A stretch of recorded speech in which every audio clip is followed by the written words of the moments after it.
Hey, what's up, guys? Kayak Mike here. This video is going to go over the championship format for the November tournament in the Ohio Lake Series on the Ohio River.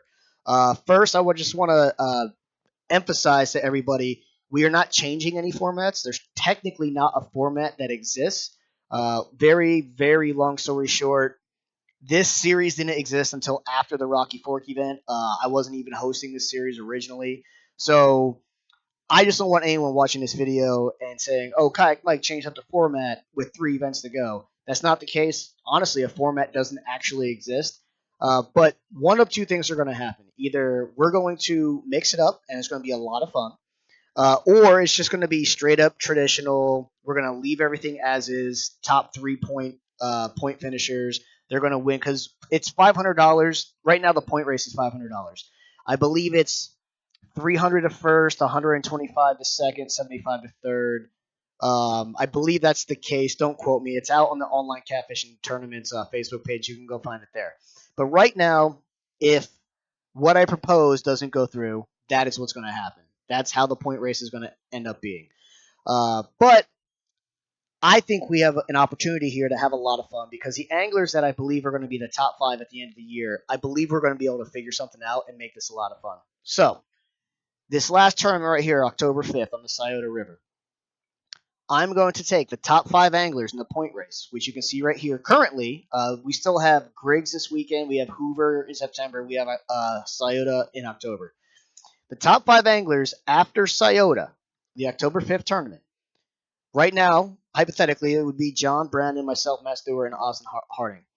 I'm going to get them together, and I'm going to let them decide the format of the very last tournament on the Ohio River. I'm going to let them decide the day it's going to happen in November. The only day it cannot happen is the weekend of 11/02 because I will be hosting something in November, or I'll be hosting a tournament at Santee Cooper in South Carolina. Any other weekend in November is essentially fair game, though. I'm going to let those 5 decide what weekend, the boundaries on the Ohio River. Now, the rules on the boundary is there has to be 2 launch locations. The reason there has to be at least 2 launch locations, if there's only 1 launch location in the boundaries that the top 5 agree on, then I have to get a permit. If there's multiple launch locations, it's a trailering event, it's an online event. We are not targeting a spot, we're just targeting a stretch of river. That's not policeable. That doesn't require a permit. We're a little late in the year. I don't want to have to mess with permits. Like I said, I picked this up late in the year. This isn't a pre-planned event that I'm changing. I picked this series up kind of against my will in the beginning of the year. So the boundaries that they decide on and the weekend they decide to do it has to have multiple launch locations. All the launch locations have to be from the Ohio side. They all have to be public, and they can decide any format they want. Now, the tournament is still going to be a regular tournament. It's still going to be anyone can sign up on that day and time. I'm going to try and make sure those anglers have it figured out sometime in October. That way we can promote it and get it done before November. But yeah, those 5 guys. And then on top of that, I'm going to ask those 5 anglers that $500 what they want to do with it. Do they want to do, of those 5 anglers, winner takes all? I'm going to ask those 5 anglers, do they want to have their own separate leaderboard in addition to the regular leaderboard and have 2 separate pots? If the anglers are willing to do 2 separate leaderboards, we can also do a traditional leaderboard for points that has your normal 500, and we could do a specific championship leaderboard.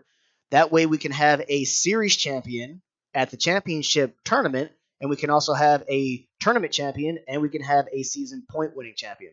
So there's a lot of possibilities that can come. But I really like getting angler involvement with these kind of things. A few years back, I think it was 2 years ago or last, I can't remember.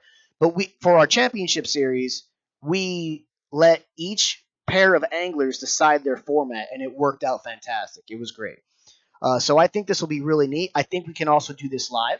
I think we could pull the top 5 anglers into a live discussion on YouTube, and we could talk about it, and we could set up the format and dates and stuff live. I think that'd be a fun discussion to have. But yeah, that's going to be the championship format. The championship format for November for the Ohio River. The top 5 anglers are going to be allowed to pick the date and the stretch of river on the Ohio that we're fishing. The rules are it cannot be the first weekend in November because I won't be around to host it. and it has to have multiple Ohio launch locations because it's an Ohio length series. You can only launch from Ohio. You cannot fish any tributaries on West Virginia. You cannot fish any tributaries from Kentucky. We're going to allow you to fish up to a certain amount of distance into tributaries in Ohio. That's strictly based on safety and weather. We can't make it an Ohio River only tournament and then weekend comes and it's blown out due to bad weather. So we always have to leave Ohio tributaries open. And we're going to let them choose on the payout structure. And here's the thing, guys. If we cannot get these anglers to agree on, if these top 5 anglers can't unanimously agree on a format, then it's just going to be a boring, straight up, entire Ohio River, 5 best fish, and then however the points fall, the points fall, and the payout structure for the final event will just be a regular final event. Um, but I'm also going to use common sense when it comes to the anglers choosing a structure. For instance, let's say 4 of the 5 anglers have the ability to bump and have kayaks that can bump and one can't. I'm not going to let the 4 anglers vote on let's have a bumping only tournament. Like, I'm going to use some common sense there just because it's majority. You know what I mean? That's also why it has to be a unanimous decision amongst the top 5 anglers. So we're going to allow them to choose the payout structure of the point race. We're going to allow them to choose the date, and we're going to allow them to choose the stretch of river, the boundaries on the Ohio River. Um, and again, if they can't figure out what they want to do, it's just going to be a straight up, boring, entire Ohio River, all Ohio River launches, regular pay scale for the point race, regular pay scale for the tournament itself. So I think this has a lot of opportunity to be a lot of fun. And yeah, Kayak Mike out of here. Any questions? Hit me up. And I'm actually really looking forward to this because I'm really hoping I'm in the top 5, and I think we can make this something. We can make something that kind of got dropped in my lap, something really fun at the end of the year. And if we do something fun, I'll personally throw in some extra money to the top 5 guys. I'll make it worth your while if we can make it more fun. All right, Kayak Mike out of here.